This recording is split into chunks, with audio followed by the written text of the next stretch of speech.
we've been quite lucky. We've not, as I say, other than a bit of cold, it's been fine. We are streaming live to YouTube now, Chair. Okay, thank you very much. Okay then, well, welcome everybody to tonight's Overview and Scrutiny Committee, and Happy New Year to you all. The first item on the agenda are apologies. Have we received any apologies this evening from any councillors? None, Chair. And Councillor Roberts may be late, I understand. Okay then, so the minutes of the last meeting that was held on the 9th of November, can I sign those as a true and accurate record of what's happened, or what happened? Get them in, they can come in, all of them. Okay, lovely. Deputisations and public addresses. Have we got any members of the public to address? Nobody has indicated they wanted to speak, Chair. Okay, lovely. And item 4, declarations of interest. Does anybody have any declarations of interest on tonight's agenda? No? Nobody's indicating. So I can see Phil was in. Is Councillor Hibbert here as well? Yeah. I don't think he's well. Okay. Right. So Phil, are you okay to present the report on item 5, the update on the housing acquisition scheme, please? Report. Thank you, Councillor. Yes. So, so there had been pre-decision scrutiny of the decision by Cabinet to extend the housing acquisition scheme. So many of these properties are properties that are offered back to the council if they've been bought under the right to buy within 10 years. But also many of them are available where they've been bought some time ago and that they're actually available on the open market. So members will recall that in August of last year, Cabinet agreed to extend the housing acquisition scheme for a lot more family homes to meet the pressures of homelessness and temporary accommodation. And the Scrutiny Committee was very keen, as officers were, that the progress of this scheme be monitored at regular meetings of Overview and Scrutiny. So this is the first report. We had some work to do on setting the ceilings for the purchase and refurbishment costs. So that was done in the autumn. And I've reported here that on the number of properties that the council is in the process of buying. That includes some one-bedroom accommodation that will be bought for as part of the government-funded Rough Sleeping Initiative. But also it'll include family homes of 2, 3 and 4 bedroom homes. At the time, we were talking of 7 2, 3 bedroom homes that were in the pipeline. At the moment, that's now 13. So various stages of offer, instruction of solicitors, and some being surveyed and valued. At the moment, there are 13, and that includes 9 2-bedroom accommodation, whereas it was only 7 before. 3 3-bedroom accommodation, it was only 1, and it's 1 4-bedroom home. So things are starting to move now, as you'd expect. On the 1-bedroom accommodation, we wrote to the council's leaseholders and actually invited them to step forward if they'd got 1-bedroom homes to sell. And we're pleased that we got a very good response to that. And a reminder to members that we have £2 million of government funding to buy 15 1-bedroom flats and 3 5-bedroom HMOs by the end of March. So I'm pleased with the purchase of 1-bedroom flats, which will be really helpful. Those homes will be let at social rents because of the amount of government subsidy that's come forward. But happy to take any questions. Okay, thank you for that update. Again, we'd like another update really to our next and possibly our final meeting next month. But are there any questions? Yes. To Phil? Zoe, you've got a question. Thank you. Just to clarify, with the purchase of 5-bedroom HMOs, will they continue to operate as HMOs or will they be repurposed? No, the intention is that the plan was always to increase the overall supply of accommodation available for us sleepers. So the government's agreed to give us £2 million to buy 15 one-bedroom flats and HMOs containing a total of 15 units of accommodation. They will be existing licensed HMOs, and they will be converted into ensuite bedrooms, but they will remain as HMOs. Okay, thank you very much. Councillor Roberts, you've got a question, please. Thank you, Chair, and apologies, I've had to join from my phone because unfortunately I can't get the link to work on any other machine, so apologies if it's a little bit wobbly. I just wondered how this scheme and the updates and the progress and the funding for it will be fed into the unitary budget, and how it's being handled as a handover in effect, because looking at the unitary budget, there's no specific detail around this project or the funding scheme. So I don't know if Phil's able to provide anything around that. Yeah. So in terms of the all of these homes are going to be bought through the housing revenue account, and that housing revenue account will continue. So Northampton Partnership Homes role as the ALMO, along with the housing revenue account, will just carry on, and it'll become the ALMO and also the housing revenue account of West Northamptonshire. As far as the funding's concerned, the acquisitions for the Russ Sleepers, the one-bedroom and the HMOs, that money must be, well, we must spend that money and we must acquire those properties in this financial year. But the programme for the acquisition of family homes will just carry on because it is being funded through the housing revenue account borrowing. So thanks, Phil. Is it ring-fenced monies though? So once it's, I appreciate it comes from the housing revenue account, but once it's the money's put into the housing revenue account, is it ring-fenced for these projects? Well, it's effectively ring-fenced in this financial year. So for the Russ Sleepers, the one-bedroom and the HMOs, that is only available if we don't buy those properties and refurbish them in time, then we don't get all the government money. The family homes is within the housing capital programme, the housing revenue account capital programme. That will carry on unless, of course, the new council decides that it wants to spend money on other things. But I'm not given the pressure on temporary accommodation and homelessness and the need to increase the supply of affordable housing. I don't get any idea that that's going to change at all.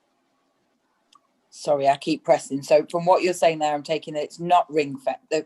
I get the amount that's got to be spent this financial year. Yep. But the remaining amount of spending isn't ring-fenced in that the council, the unitary authority, could change their mind and want to spend it on something else. I know you don't think they will, but they could.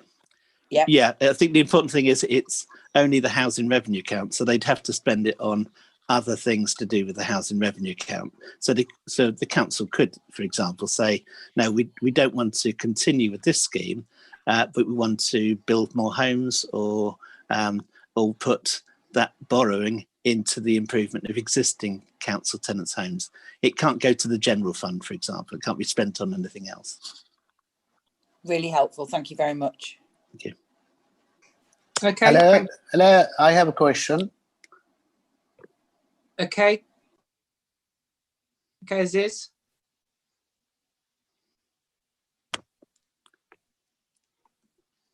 Oh, I think you've muted yourself, Aziz. Unmute, yeah. Hello, can you hear me? Yes, Councillor. Yes.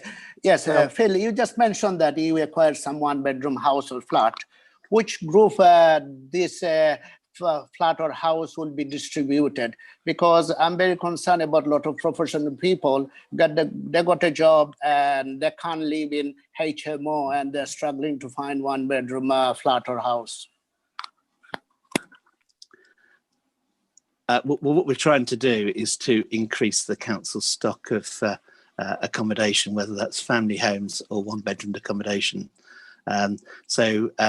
What that will do, by increasing it specifically for rough sleepers using the government money, that will actually avoid us having to offer those homes, existing council homes, to former rough sleepers. So that will actually have an impact, a positive impact, on other single people applying to the housing register. One more question, please. Mm-hmm. Okay.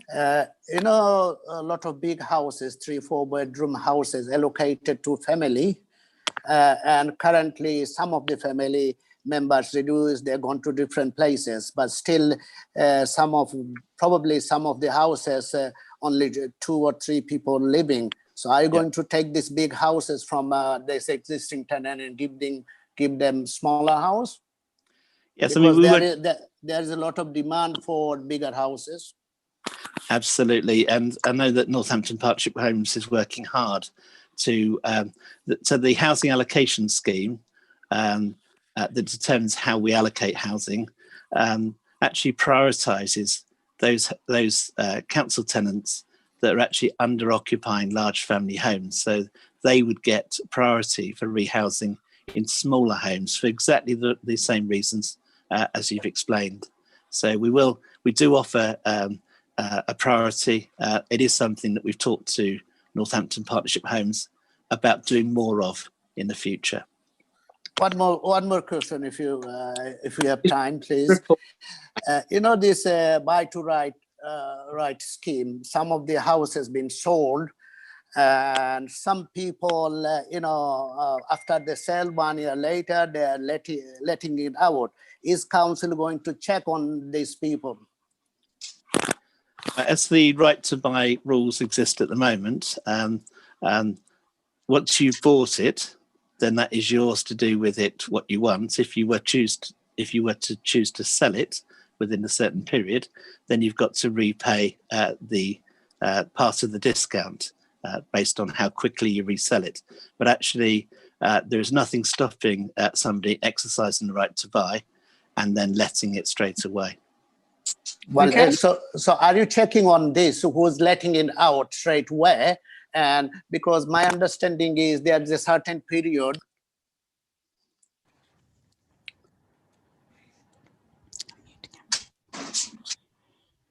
I'm mute again. Okay. Do you want to answer that? Okay. I mean, we should only be talking on the agenda item, really, in the report. Okay. My view is that there aren't restrictions. Once somebody's bought a property, they are able to let the property. Whereas if they're a tenant, there are restrictions on obviously subletting, and that's not allowed. But once somebody's bought it, it's theirs to do as they right. If they sell it within that discount period, then there is a repayment of part of that discount. Okay, thank you, Phil. Councillor Flavour, did you have a question? Hold on. Yeah, just a short one. I wonder if Kevin could probably tell us, because I don't understand any of this, or Phil could tell us, sorry, where you're finding these properties. How are you actually finding them? So there are three main routes, really. First of all, if somebody's bought and maybe a council property has been bought a number of times, so it's exercised the right to buy, they live in it for a number of years, they then sell it again. And then when it comes to the property being sold within 10 years of the original purchase under the right to buy, there is a covenant that requires the owner, it could be the third owner, to actually offer it back to the council, first of all, for its value. So we get a number of people, quite a few people each month, having to offer it as first refusal to the council. So that's one of the ways, and that's referred to as buyback arrangements. Mm-hmm. The second one is that we may see advertised through an estate agent on some of the websites, the big ones, that properties are available for sale. So we'll be going looking for those properties. and just buy the properties in the way that any other purchaser would buy them. And the third route, which we found very successful with the one-bedroom accommodation, that we had a pressure to buy quite quickly, is we wrote to the leaseholders of one-bedroom accommodation, because we know them, because they're leaseholders of the council. And we were pleasantly surprised by the number of people that said, yeah, I have got this property that's empty. It is going to be empty on time. I am interested in selling it to the council. And then we're arranging a survey and valuation to determine whether or not we buy. And it could also be that people will occasionally just phone the council or Northampton Partnership Homes and say, I'm thinking of selling my home. Are you interested in buying it? So these don't have to be ex-council houses. What they have to, if they've got to be freehold or leasehold within a council block, because what we don't want to do is to have the management problems of being effectively a leaseholder as the council owning it, but not having control over the freehold because of antisocial behaviour. So there are a number of ways of looking at it. What we've tried not to do is to inflate the market, say that we're out to buy lots and lots of properties at any price, because we're not. We don't want to distort the market and make it difficult with unintended consequences. Great. Right. Thank you very much. Thank you very much. And thank you for the update, Phil. Thanks so much. Leaving a further update next month. Okay, so moving on to item 6, the Community Safety Partnership Report. I call on Anna King and Vicky to present the report, please. Evening, Chair. First of all, sympathise with you totally, Emma, Councillor Roberts, because all of my devices seem to have gone completely bonkers this afternoon as well. So I'm having to read the report off my mobile phone, which of course it's a very big report, and the writing is extremely tiny. So luckily I know most of it. Vicky, do you just want to join in saying anything before we present it? Yeah, do you want me to just do a bit of an introduction to it, Anna, if it's easier? I've got it on my screen. You can. I've done a brief summary, which was just around things that were slightly above average, which is obviously the burglary in businesses and the sexual offences, which we've looked to address with 16 days of activism. And obviously the increase of the 27.8% around extra COVID figures from ASB. But yeah, if you want to chip in with some other stuff, that would be great.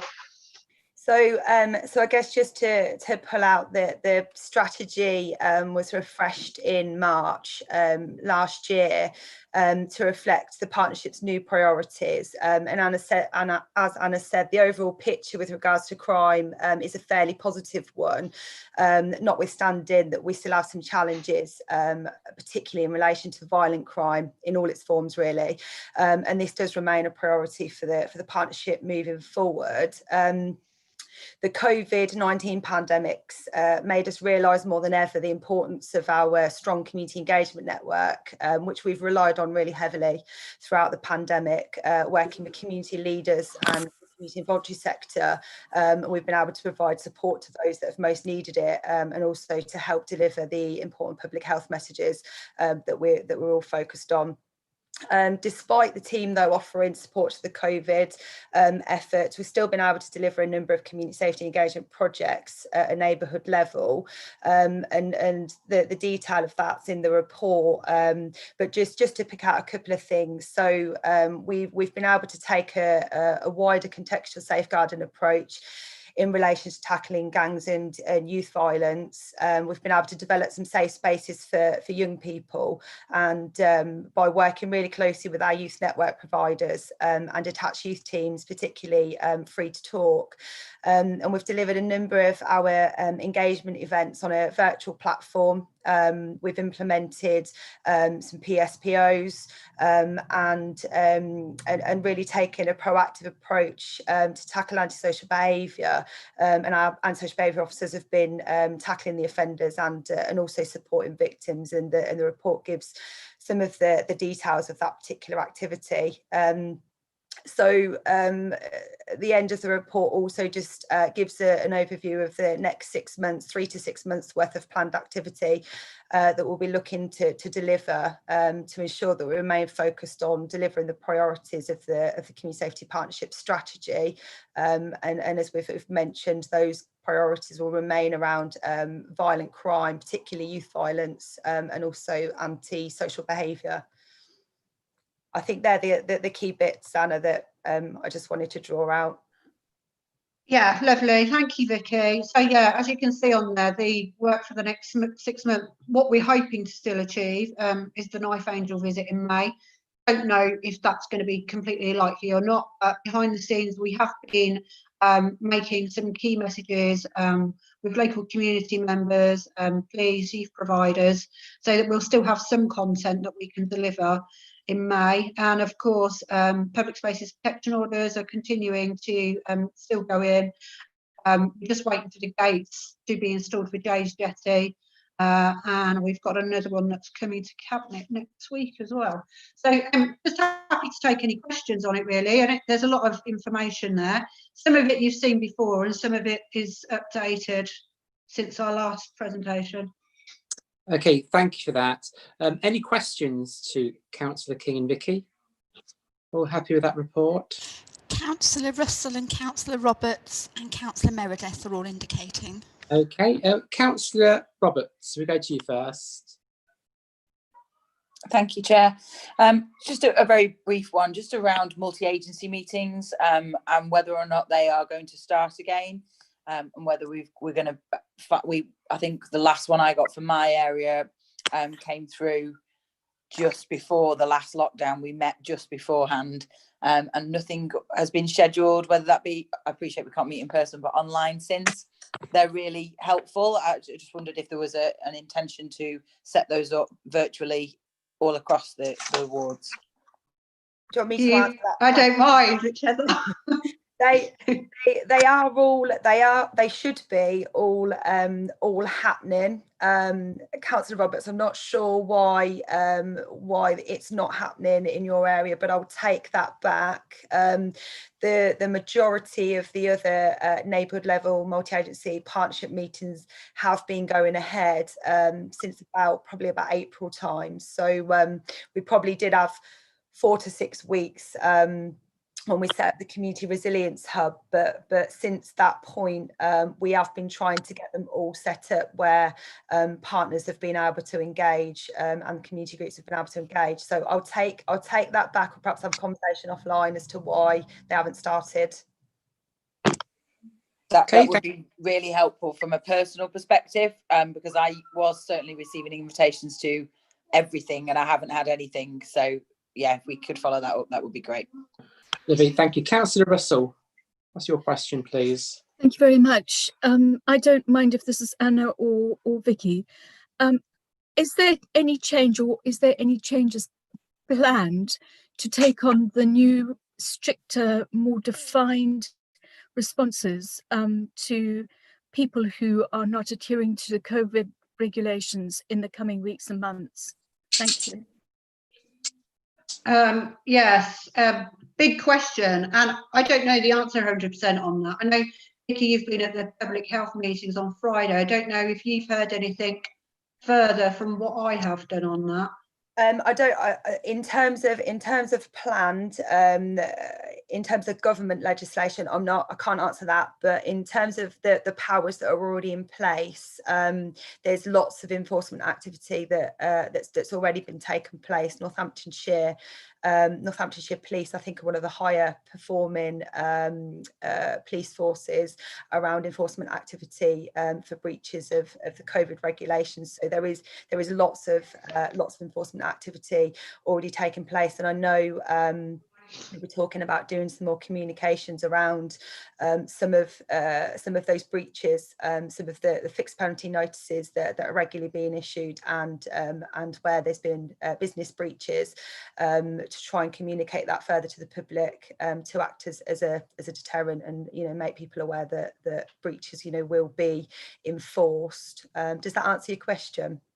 I've got a tiny bit more information here, if it's any help, from a meeting I was at last week. So from the period of the 24th to the 31st of December, there was 202 FBNs issued.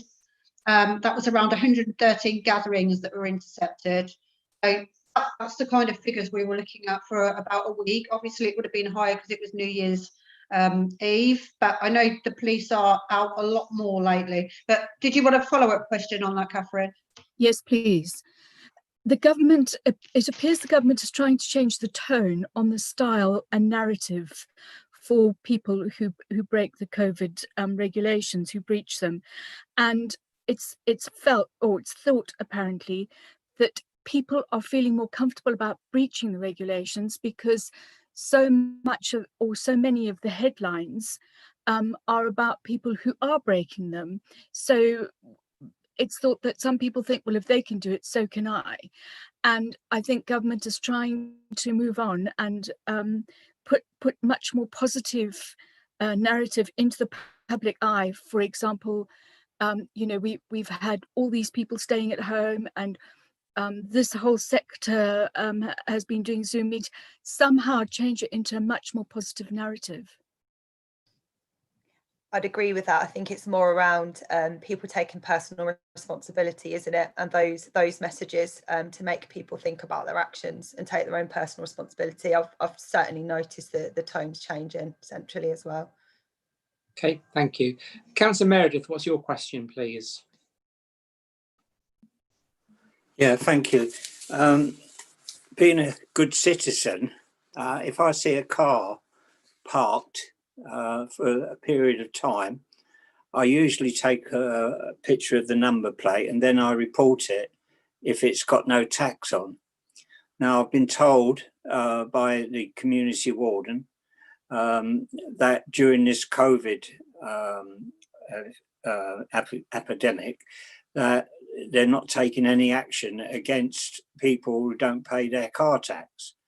I'm really gobsmacked by that.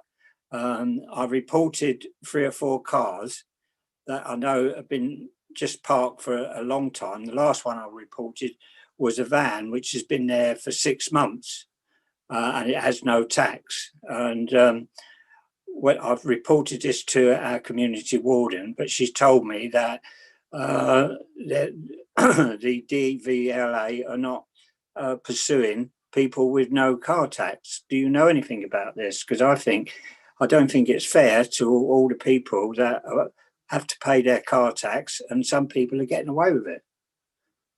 Councillor Meredith, the wardens have been out to some that I've flagged up.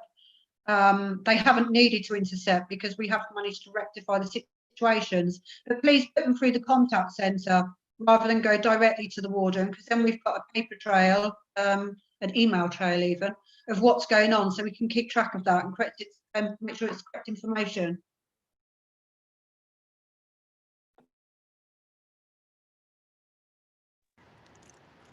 Councillor Ansell's indicating to speak. Oh, Councillor Ansell, what's your question, please? Thank you, Chair. It's to Councillor King and possibly Vicky as well. It's about antisocial behaviour and the amount of graffiti, not so much in my ward, but blight in the town in general. I know they've just recently done, by the bus station, done a graffiti wall. So does that mean all the graffiti artists can go carte blanche throughout town and, like I say, ruin our town? In Abington, I've reported the same buildings for the past 3 months. Nothing's getting done.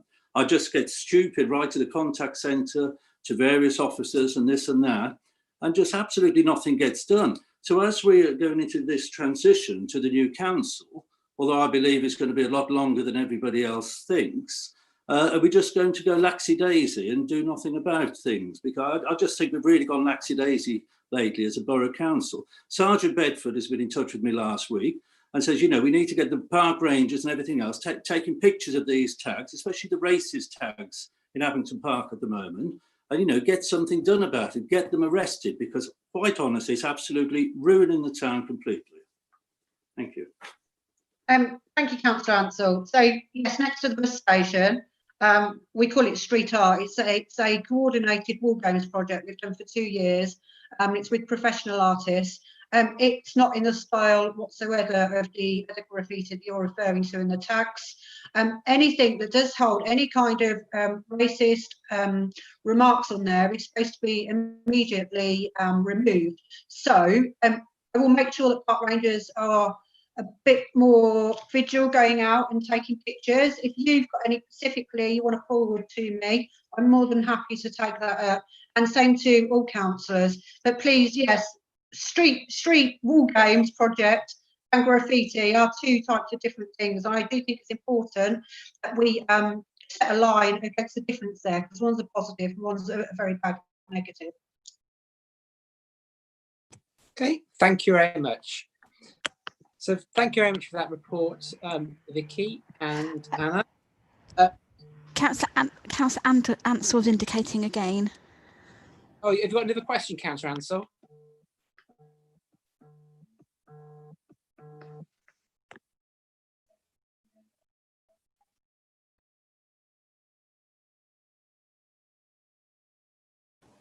You're on mute, Councillor Ansell.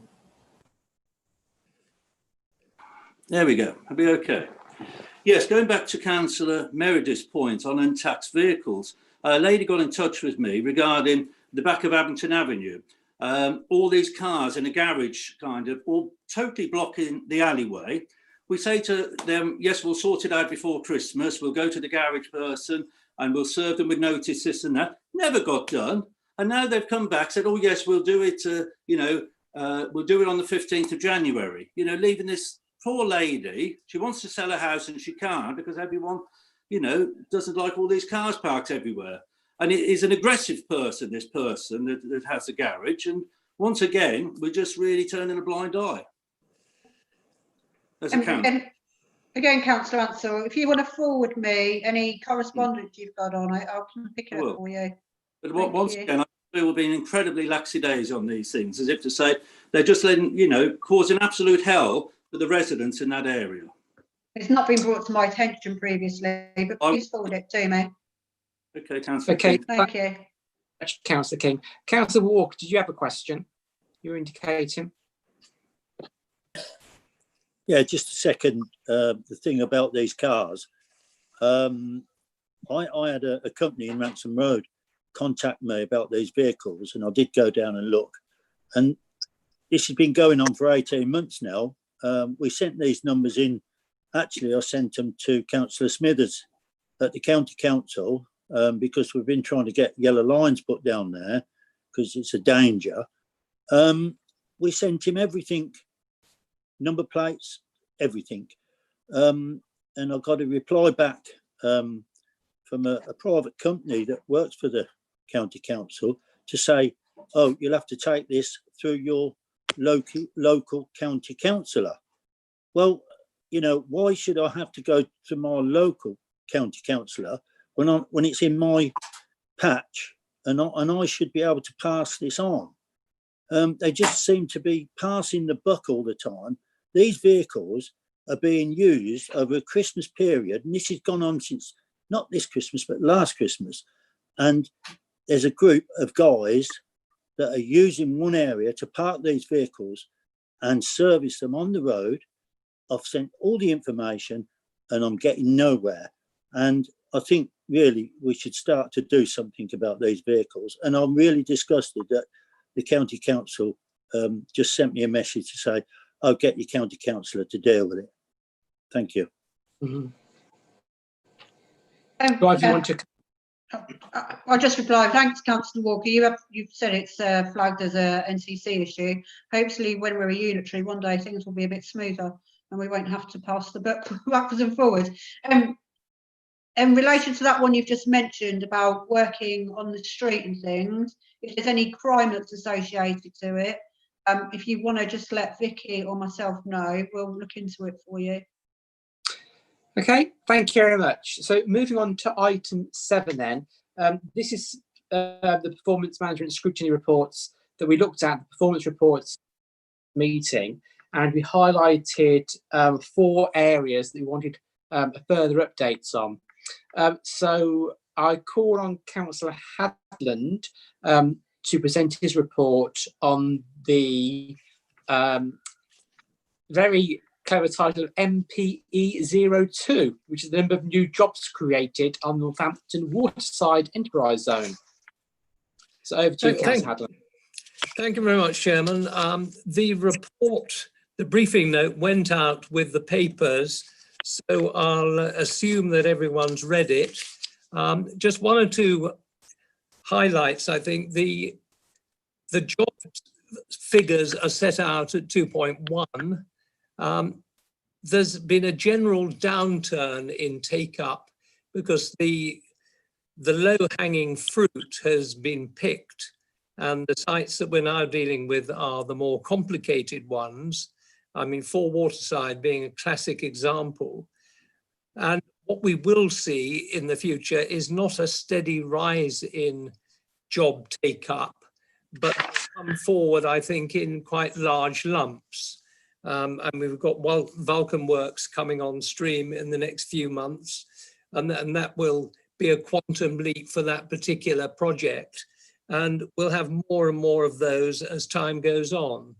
But that's been a general slowdown, no doubt about it. The original target set back in 2011-12 was very much a guesstimate. And, there it is. It's going to improve. COVID obviously has an effect on people making investment decisions as well. And even if they can delay them, then they certainly will. But I'll be happy to answer any easy questions, Chairman. And I've got Kevin lurking in the dark there who'll be happy to answer the tricky ones. Lovely, thank you. Are there any questions to Councillor Hadland on his report? Nobody appears to be indicating, Chair. Okay, well, that answered the questions that I had by the report. So thank you very much, Councillor Hadland. Thank you, Chairman. Happy New Year. Happy New Year to you too. So moving on to the next one, which is the CS14A, which is percentage of customers with an appointment seen on time. Anna, is this one yours?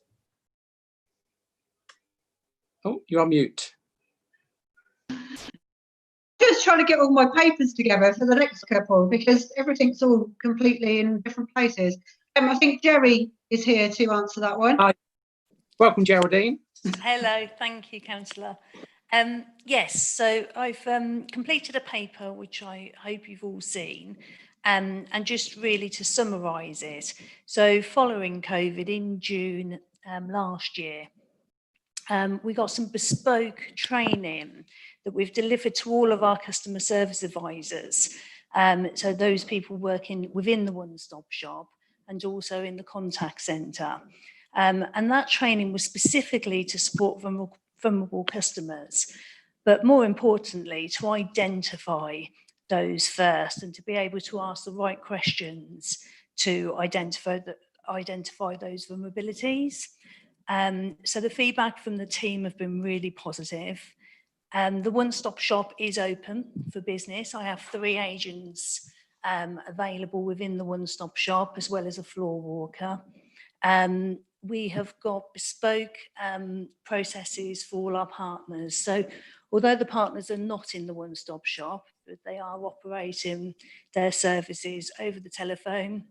There's also an online referral process as well, and that seems to be working quite well. I touch base with citizens' advice and community law on a regular basis to ensure that the referral processes are working quite well. We were discussing recovery and then we went into a second lockdown. So we are meeting on a regular basis to talk about what the future might look like and how we do eventually recover from COVID and offer that one-stop shop partnership hub again. I'm quite confident that we've got agents who are cross-trained. So in the event somebody needs to speak to somebody face-to-face, that service is available in the one-stop shop. I'm also really confident that the training has helped staff to ask difficult questions but that those difficult questions do identify and open conversations. Any questions? Good, thank you. It's a really positive report. I'm very pleased with the report. Any questions, Geraldine? Councillor Roberts? Thank you, Chair. Thanks, Geraldine. 2 questions. First one is just around how do people, or how are people made aware that there are still people in the one-stop shop if they've made the assumption that everything's shut and they can't get there? So how are we letting people know that that's easy to get to, or they can still attend? And the second question is around the Daphne community bus. I wasn't expecting to see that commentary in there.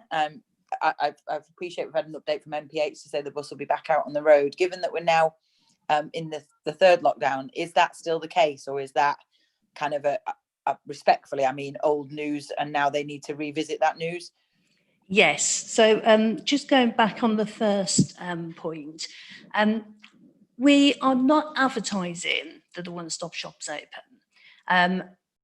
I never advertised it was closed. But the reason that I've taken the decision not to advertise the one-stop shops open is what I don't want to do is obviously increase that risk.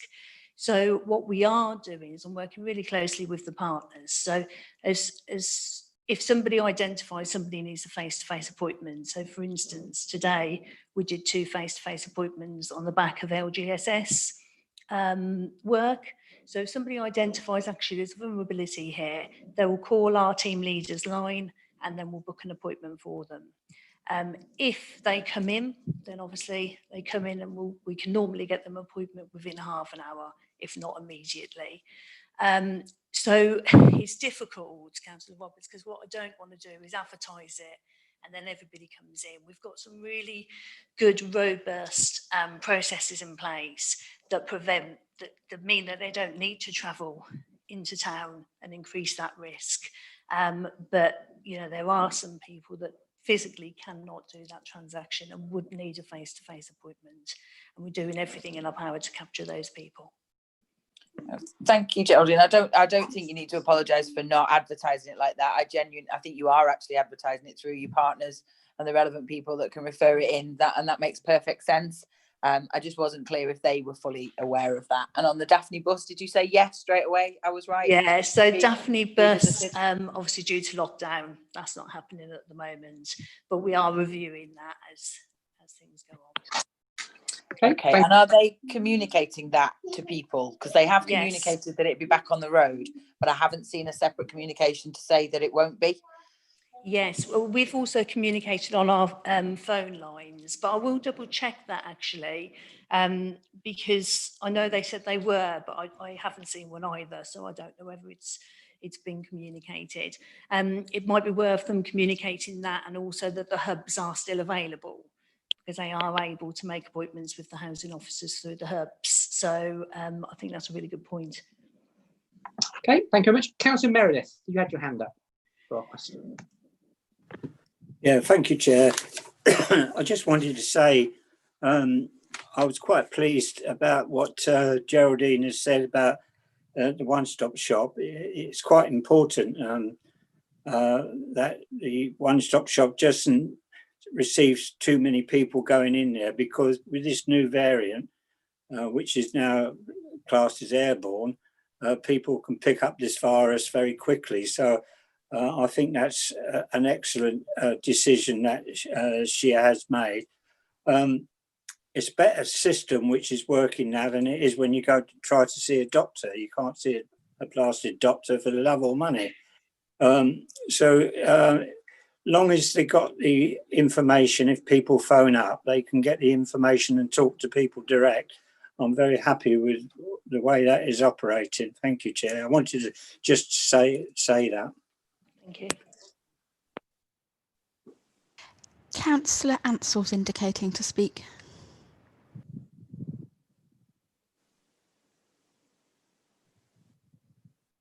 Councillor Ansell. Thank you, Chair. I did try and get your attention towards the end of Phil Harris's little... if you use the raise hand function on the screen like everybody else, then I'll see it. Thank you. Okay, where's that then?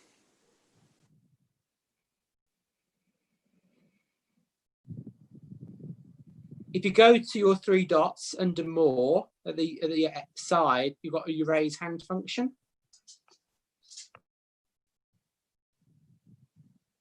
If you'd like to ask your question, Councillor Ansell, then I'll do some training later. Councillor Ansell, you're on mute. Thank you. Sorry, I was all ready for you earlier on. Right. So, like I say, I was on. Saw a young lad from Romania the other day. He'd lost his job, lost his home, lost everything, and the world was falling below him, really. So I'm very pleased, in effect, that the one-stop shop is open. Because, you know, reading through the papers today, it looked like it wasn't. So I'm pleased that it is open again. For people like him who hasn't got a phone, that can go in there if he has to wait half an hour, whatever. So would he just go in there and try and, you know, get somewhere or whatever, you know, now this bottom has fell from his world?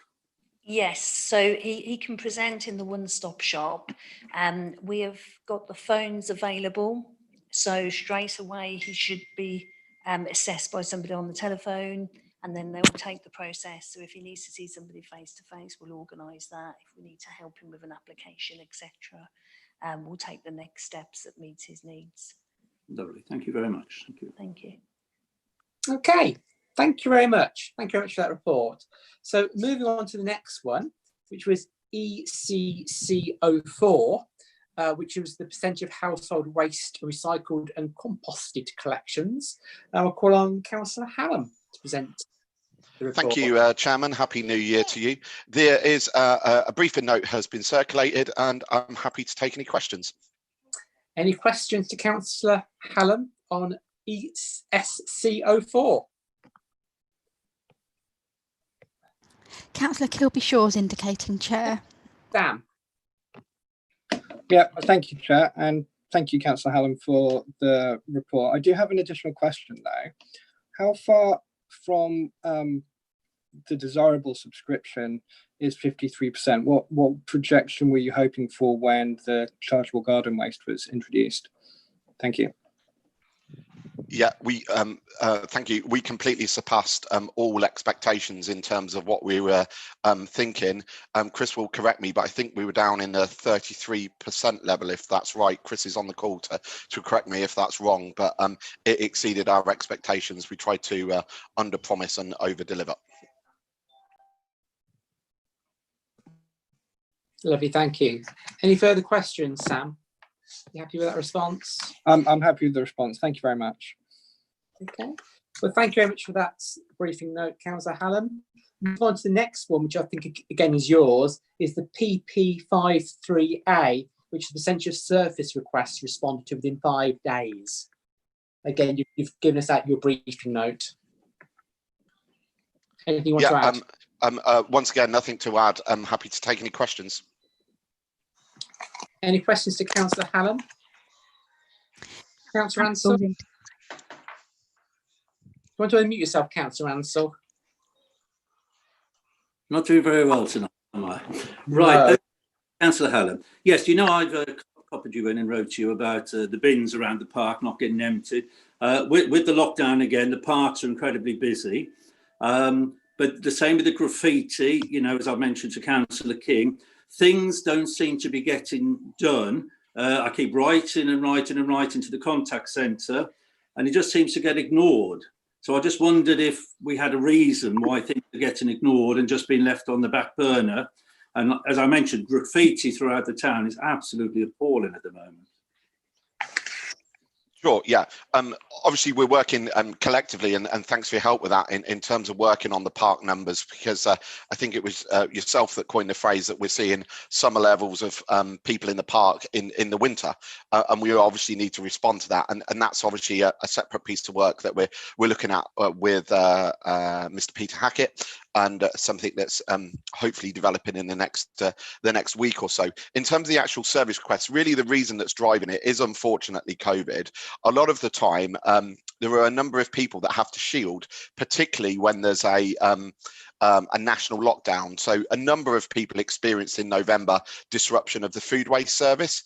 And actually what we're trying to do is have the least possible impact. So we go to the area with the least possible impact and shuffle the whole service as a result, which is why we've seen some disruption to food waste service in national lockdowns and some disruption to other services, like some of the street stuff and the graffiti and that sort of thing, because the intent is to make sure that those core services, picking up the recycling every week, picking up the black bin waste every week, that they remain unchanged. So we picked food waste for a reason, because the take up isn't as high as obviously the need for recycling the paper and the cardboard that you get from all the Amazon deliveries. So I think we're in a better place with it now.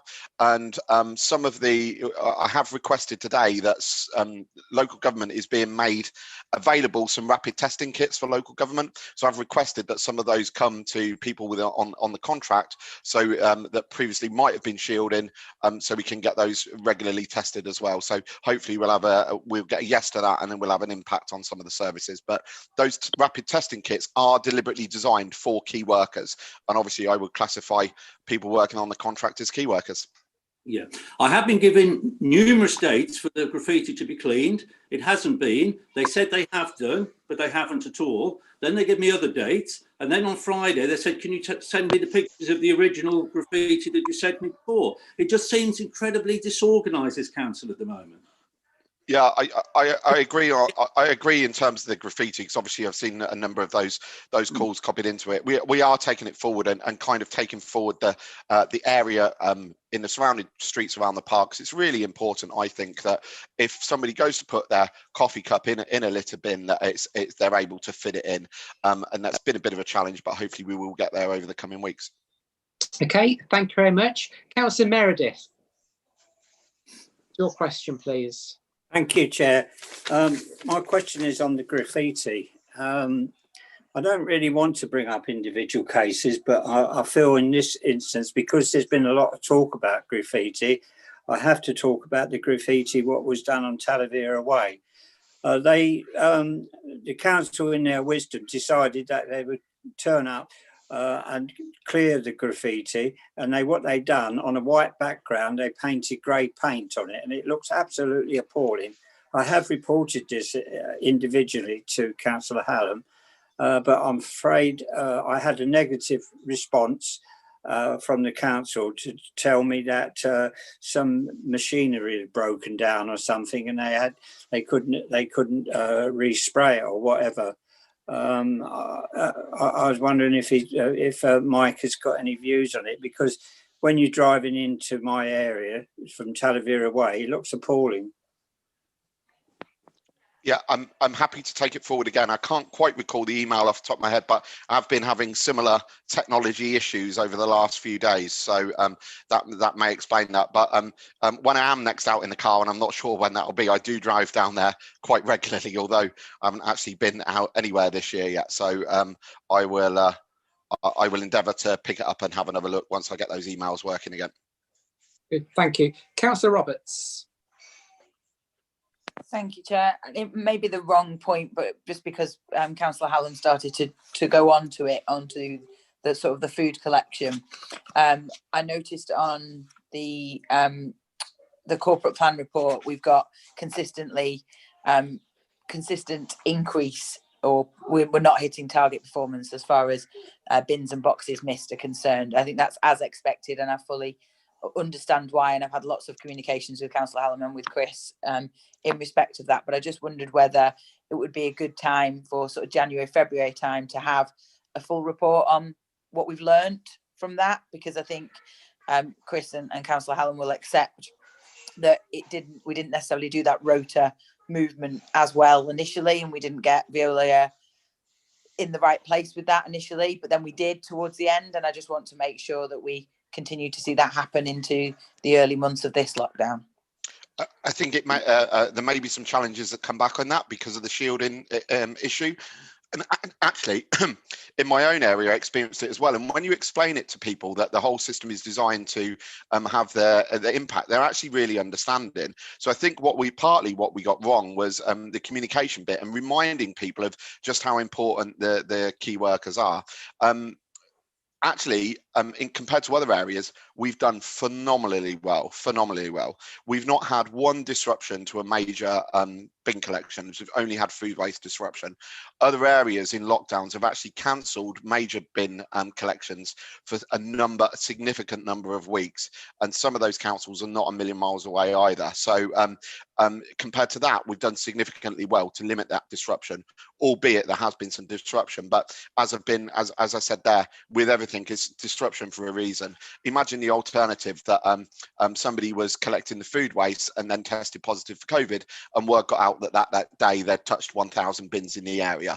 There'd be a rightful for us. So we've done really, really well in our policies and procedures. It's just unfortunate that we haven't been able to get rid of all disruption. Thank you, Councillor Allen. Please don't take my questioning as a misunderstanding of the dreadful experience that we would have had if things like that had occurred, and also how important it is to make sure that those workers are protected if they've got to shield, etc.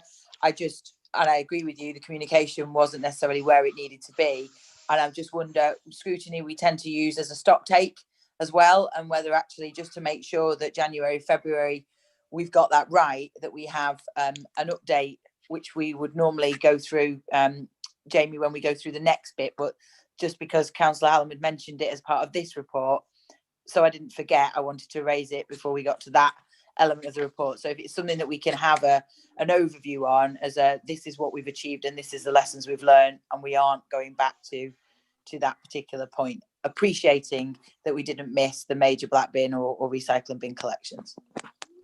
Chairman, we'd obviously be happy to do that, and it's work that we've already kind of knocked around and kicked around amongst ourselves as to what we've learned and how we've performed against other nearby authorities.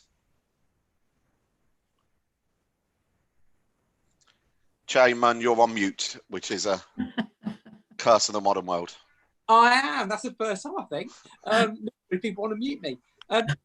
Councillor Flavel, I'm saying you've got your pencil waving around. So I know, I'm sorry. I will one day learn how to get that yellow hand up. I'm actually taking a different path from all the others that have been speaking about Mike's report. I actually would like to say thank you. I'd like to say thank you very much to all the bid men who've been around collecting recycling, my recycling and my household waste. They've done it regularly with no problems. And I think that's something that really we should be very proud of. I appreciate that there's graffiti. I appreciate that that is a problem. However, to my way of thinking, the graffiti is not as important as having men going around regularly collecting the household waste particularly. And I realise food waste is difficult, but I take Mike's point again. And if people wish, they can household waste and let it go that way. It always has been done that way in the past. I just want to say thank you. That's all for what they've been doing. Okay, thank you, Councillor Favour. Councillor Hallam, do you want to come back on that? No, just thanks very much for the comments. It's always appreciated. Back in the first lockdown, I was invited on the radio to do a whoop for the bin drivers. And I think it's really important for all of this that we remember the key workers that are still working hard out there, putting themselves at risk as well. Obviously, the frontline NHS staff and the care homes, they're really important. But I don't want people to forget the other ones too. Thank you. Anybody else want to speak on this report? Nobody's indicating, Chair. Okay. Thank you very much, Councillor Hallam. Thank you, Chair. Good evening. Have a good evening. You too. Okay, then, so agenda item 8, which is the performance and monitoring report. This is a report that's circulated where we can see the key performance indicators. And as we've just heard in agenda item 7, we can ask for any further updates, any further investigations on any of the KPIs that you're concerned about. So Councillor Roberts mentioned there the missed collections, which is ESC01. So we've said we'd like an update on that at our next meeting. Are there any other items there that you want to further report on? Councillor Smith. Yeah, thanks, Chair. Just, I know it's swings and roundabouts and we've heard a lot about it over the last few months, but just perhaps the number of households prevented from becoming homeless. There's a sort of some positive in there, but there's still a lot of sort of issues there. So perhaps that's something just to keep an eye on and keep kind of monitoring and seeing how it's going. Yeah, which is HML 07. Is that the one? Yeah. Good. Any others? All happy with that? Okay then, so if we can ask Tracy if you can get in touch with the relevant people and ask us for a report at our February meeting, 15th of February, and then we can go from there with those reports. Thank you very much. Okay then, so moving on then to item, where are we now? Agenda item 9, which is the overview and scrutiny reports. So at our November meeting, we agreed the recommendations on the 2 working groups we're looking at this year, which was food poverty and gangs and knife crime. I presented those to Cabinet at their December meeting, and what I asked for tonight was a verbal update on those 2 reports. I understand they haven't got a written report because it's not gone back to Cabinet yet, which will happen later this month. But I thought it was important because of the time that we've got verbal updates on how these 2 are progressing. Then we'll have the more formal written report at our next meeting. So over to Councillor King, who I think is looking after both of these reports. Yeah, so we've got food poverty first, haven't we, on this one? And again, I don't have a report in front of me because I can't get anything on my phone.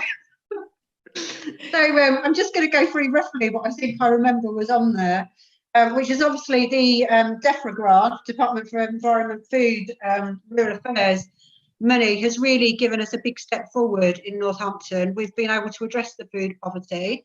That's been administered by the Hope Centre. But it is a working group, so it's got different representatives from all of our partnerships on there, including ourselves.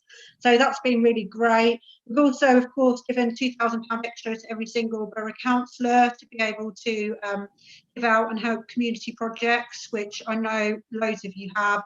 Some of you on this Zoom have been extremely active in that. Thank you so much. Others have had to have a little nudge, but we've managed to spend it all for you, and I hope it's all gone to the right places.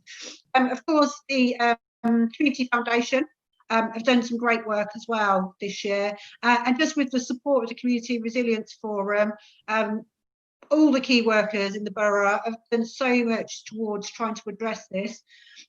We also worked with Free to Talk to get some laptops for young people as well that are experiencing hardship, not being able to do their schoolwork. So City Fibre donated us some laptops. NBC found some old ones that we couldn't use ourselves as officers or councillors anymore.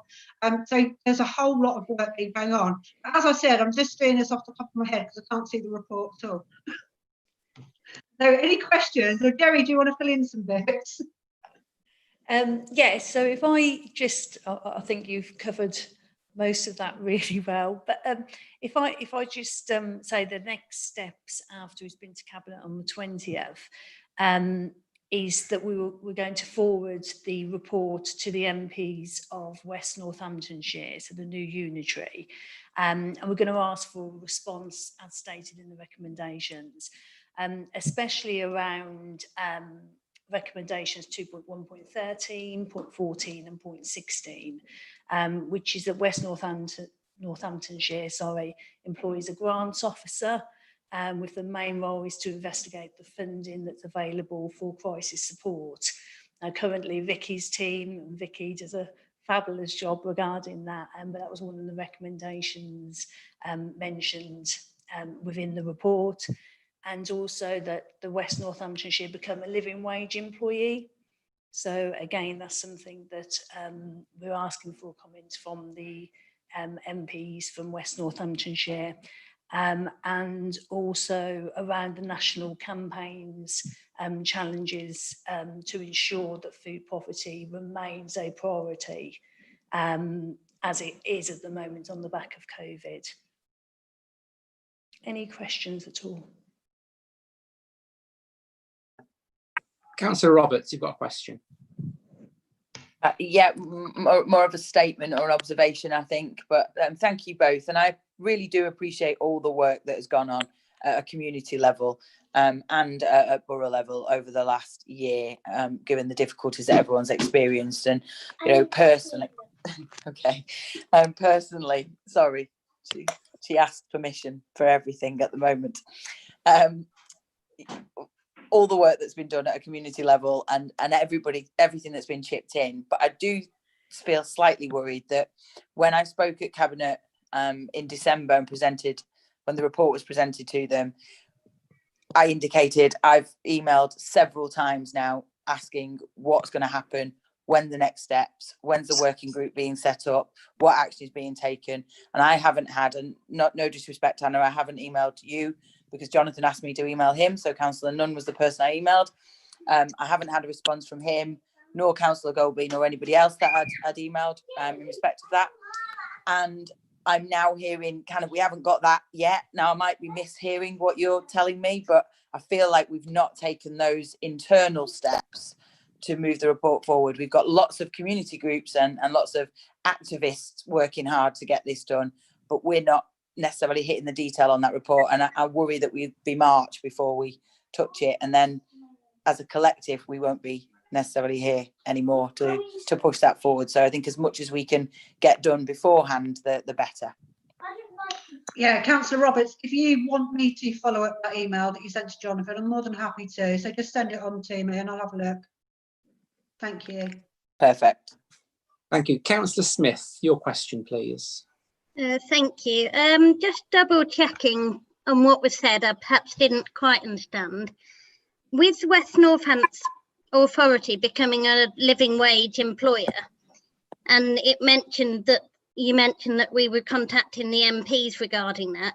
If the MPs are not in support of that, does the West Northampton Unitary Authority still have the authority to go ahead and become a living wage employer and to pursue that decision? You want me to speak to Jerry? Yes, please. Yeah. I think all councils, if I'm right in speaking, I think all councils are allowed to make that decision themselves. I think the recommendation to the MPs was just to try and gain support on, did you say 2.12, 13 and 14, was it? Yes. Yeah. But we can get clarification on that for you, Zoe. 100% with you on that. Sorry, Chair, if I may, 100% with you on that, Councillor King. It's absolutely down to the individual authority or employer to deal with that. The MPs can't stop it happening. They could obviously help to support it if they thought it was a good idea, but they certainly can't stop it happening.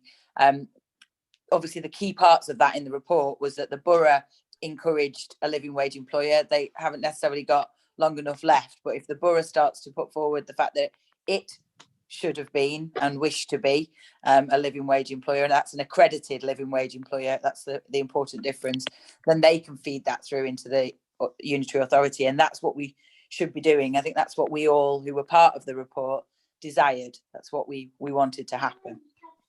Yeah, and that's in the recommendations that are going on the 20th. So good. So we can expect a further written update at our February the 15th meeting on the food poverty, then please, Councillor King.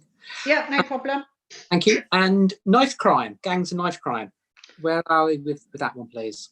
Well, we've done lots again.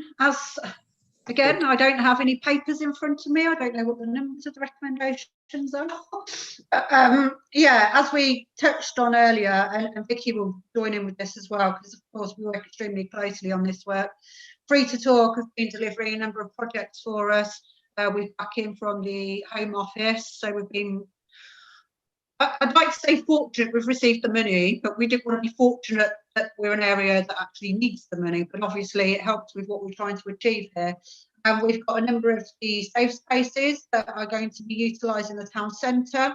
We're still working on the actual youth hub to be opening. We wanted it to open in August. Obviously, everything's been delayed.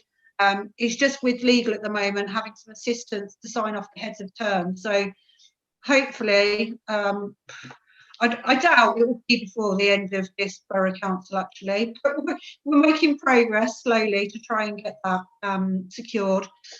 We've also obviously got the Knife Angel that I mentioned earlier, which has been coming along, and we've still been working on the community safety conferences and how to look at doing them virtually for the next year.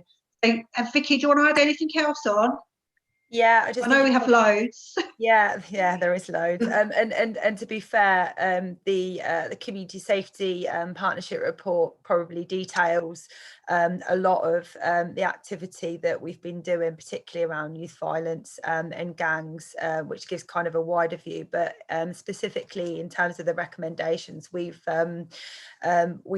delivered 6 of those, and we will bring a more detailed report back, obviously, to the group. But we've been working on 6 of them over the last few months, and I'd say they're mostly delivered, and a lot of the recommendations focus around the work that we're doing with the youth provider network and the organisations that are providing youth clubs and youth detached work within the community, which focuses specifically on youth violence. So there is lots of activity happening, and we'll bring a more detailed report next time. But we don't foresee any issues with any of those recommendations, and they're all achievable in terms of next steps. So Northampton Community Safety Partnership will become West Northants Community Safety Partnership, and the partnership will take on the responsibility of continuing to deliver those recommendations, which youth violence and gangs is a strategic priority for the Community Safety Partnership and our plan that runs until 2022. Okay, thank you very much. Councillor Meredith, you've got a question on gangs and knife crime. Well, I'm sorry, Chair, but with your indulgence, I did click the raised hand issue on the food poverty. I just wanted to say a few words. It's only a brief word. I was very, very sorry that I could not attend anything or present the report, which I was quite upset about because I wanted to do that. But I just want to thank Councillor Roberts for taking the lead on that food poverty by going and talking about the report. I did keep abreast of the things, what was going on as best I could. So I kept up to date as much as I could. So I just wanted to say them few words. Okay, thank you, Councillor Meredith. Any questions on the gangs and knife crime? So Nobody's indicating. So then again, we want a written update on this at our February the 15th meeting, so we can see how that's progressing. Okay, thank you very much for that, Vicky and Anna. Moving on to item 10 on the agenda then, it's the monitoring recommendations. Again, Anna, this is your one on the... Oh, I was about to run away. Oh, culture and tourism. I know you probably want yes. Give us an update on when museum to open its doors. Oh, crikey. Don't ask. So the museum, we had anticipated during COVID that we would finally be able to do the soft opening for councillors and civic for the end of February. Obviously not going to happen at all. Probably looking May, June for public, but hopefully we might get something in beforehand for councillors to see. But yeah, it's all up in the air at the moment. Obviously they've had to stop. Well, majority of all work's completely finished and they're actually at final fit out now. So that's all gone well and it looks absolutely splendid in there. I just hope you'll get to see it at some point. I hope so too. Now, with our recommendations on the culture and tourism scrutiny report, there are some things that have been highlighted that will be passed to the Northampton Town Council. Yeah. How is that going to be coordinated? Are you going to contact people of the Town Council to take these recommendations forward, or is that going to be sort of, whose responsibility is it? I think Councillor Larratt's quite keen to be involved in some of that. So I don't know, that's a conversation we need to have. But yes, of course, there is stuff that needs to be transferred over. I think we've got a meeting coming up soon on it anyway, haven't we, separately? Yeah, okay. I saw something, yeah. It's one of many things I don't want to get lost in. No, totally. And our, I mean, I did speak at the executive of the Town Council meeting last week. One of the recommendations was about becoming the city of culture in future years. And again, you have a big part to play in that, as will the West Northants Council. But I just don't want things like the blue plaques and the green berets and things that are important to the heritage of this town to be lost. I'm sure those that will remain on the Town Council will champion it anyway, I'm sure. But I just don't want to get this lost. Sorry, yes, Councillor King. Yeah, blue plaques. There is a meeting next week to decide which ones are going to go onto the buildings. I don't know who managed to get out and use the app at Christmas. We had an app developed. One was just for Christmas, and it was for people to go out and explore in their bubbles at the time, we were saying. Obviously, it's been taken off now, so I don't need to remind you about who you can go out and you can't go out with, because you can't go out with anybody. But that one's gone. But there is another app on there, which is a walk in the past, which is local historic figures. So that is up there now on the platform called Explore. Still hoping to do some more stuff with the large shoes as well, when we're able. Everything's obviously held up with COVID at the moment. Yeah, well, hopefully we'll have a big push on this towards the end of the spring then. Councillor Roberts, got a question. And then Councillor Ansell. Thank you, Chair. Yeah, very briefly, and I'm afraid I will have to leave immediately after hearing the answer to this question. I have another meeting at 7:30. So just firstly, my apologies for that. I will have to duck out a few minutes early. But I just wanted to make a point around the commentary over some of the items in this report going to the Town Council. Surely this is a borough scrutiny report, and the borough transitions into the unitary authority, and the whole of this report must transfer into the unitary authority. It may well be then that certain items are filtered down and assets or items that the town takes over are then handled ultimately by the Town Council. But surely the way to keep an eye on this and make sure that it's dealt with is for the whole report to go into the unitary position, to be scrutinised at unitary and then ticked off to go backwards, rather than filtering some of it through to unitary and not knowing whether some of it should come back or not. Well, sadly, that's not always the case, because some things are going to be the responsibility of the Town Council, as much as sometimes our scrutiny reports pick up on things that are county council. Councillor King, do you want to come back on that? I could try, but yeah, Councillor Robert, I would think the most suitable way to do it would be to transfer it to unitary. I don't think that's actually happening. I think there is some items that Town Council are going to have, but I think that's for a later conversation. I can give you another update again in a couple of weeks if you want me to get some more clarification. I would like more clarification. I think we've got to be able to track that, haven't we? And I agree with you, Anna. If it's in this report, it either goes through and is tracked backwards, or it's got to be ticked off clean lines to begin with. It can't be halfway that's the town and halfway that's the unitary. It may well be that it's passed on later on, but yeah, I would like that, Chair, and Councillor King, if that's okay. I'll seek some legal advice around that then from the team, and then if you can fit me on, I'll just give you a really brief verbal update on the 15th of Feb, if you'd like that, Chair. Well, if so, but could then the report be correct? Because this report clearly says the green badge qualification to be considered by Northampton Town Council, and that's in front of me, and it's in green. So I need to have a look at it, yeah. And there's also one there that's being passed on to Northampton Forward. So if things aren't going to be passed on, they're going to be kept in. We need to know We need to know what's what, because it's no saying that something's been transferred to somebody else when it's not, because then we'll never be able to keep track of it. But clearly, with some of the sort of the Guildhall, for example, being transferred to the town council, there will be things that can only be done by the town council if it's their property. I think it's good. It's been highlighted. Yeah, Councillor Ansell, your hand up. Yeah. Right. Okay. So, Councillor King, again, thank you very much for answering these questions. I know I was going to ask the same question as Councillor Lane has asked, and I've asked on numerous occasions, when is the museum going to open? You've answered that, but it does seem to be dragging on some. I've also asked you this question on numerous occasions. The last time you did say you would look into it and come back to me, which I'm still waiting. But going through an old Chronicle and Echo last week from February last year, it says that 0.2% of all the artwork and all the artifacts and everything is hidden away.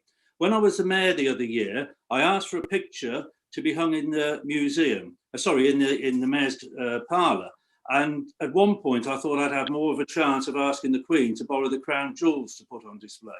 I mean, we shouldn't have to go through that. We need, and once again, going about Abington Park Museum, you spent all that money on the museum and the walls are still bare. When are we going to start putting pictures and the history of this town for the public of the town to see? It just seems absurd. That's one point. If you'd like to answer that, then I'll go on to my second point. Okay, so yes, a lot of the artwork is archived at the moment because obviously the refit's taking place at the Town Centre Museum. There's a lot more space for when it reopens.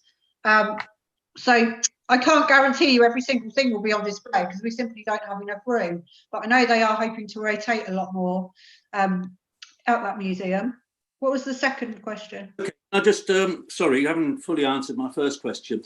Are we going to have any pictures on the bare walls that we've just spent an absolute fortune on doing Abington Park Museum, or are we just going to leave it totally blank? I mean, I have asked you that for the last few years now. There is pictures on the wall in there. The way that the curators want to fit out that space is obviously their job. But if you'd like to have a separate meeting, I can arrange that by Zoom and you could ask the questions to the curators. But the curators, I mean, they're not paid to have a museum full of blank walls. Okay, if you want a separate meeting, Tony, I'm more than happy to arrange it. Yes, please. But just ask questions on the report in front of you. Right. Well, I thought I was. Right. Okay. About the blue plaques. I'm very, very pleased with having blue plaques. I was over the moon. But initially we chose 8, and that 8 has now gone down to 4. I mean, you go to one street in London and there's 4 along one street in London. We have a town of 220,000 people with lots of eminent people in our past. Surely we can have more than 4. And like I say, going on to the new council, as Councillor Lane says, if we go on to the new council, that will be forgotten and will never get done. And I know a friend of mine who has wrote to me for the last 40 years, a Christmas card correspondence chap. He wrote to me about Henry Cockerell, and I mean, he really features heavily within my ward of Abington. He lived in the Abington Cottages. He also lived in Barry Road, where he had a large piece of land. He donated the cricket club and football club and the bowling club to the public of the town. Christchurch, he donated that to the town. The old schoolhouse on Billing Road, I could go on and on and on and on. But, the boards within the hall of the museum that we're going to have in the corridor, he's been knocked off that. It's suggested that he's not worthy enough to go on that. So, are we going to, surely we can have more than 4, surely. So it's 5 initially, and the judging for that is next week. I mean, there should be more than that. Well, it should, but we need to get 5 done initially just to start the ball rolling. As you know, the deadline is so tight now with anything that we're trying to achieve. I would really hope that whoever does take this over in future wouldn't just leave it to die out, because it's a really important thing for the history and the heritage of the town. But it is 5 initially, and I can't change that. The way this council works so slowly, it just frustrates me so much. Do you have any further questions on the report? No, but just I'm disappointed how slowly things work within this council. Once the panel meets next week and choose the 5, then they will be created and erected around the town during the spring and summertime. Good. Okay then. So moving on to item 11, I don't know that anything for future pre-decision scrutiny that has come to light for me at the moment, and there are no urgent items. So I'd like to thank you all for your attendance this evening and look forward to seeing you at our final meeting on the 15th of February. And that'll be our last Overview and Scrutiny Committee of Northampton Borough Council, unless something else happens. Who knows? Okay, well, thank you very much for your attendance this evening, and thank you, the officers, for attending. You know, Thank you, Joe, Chair.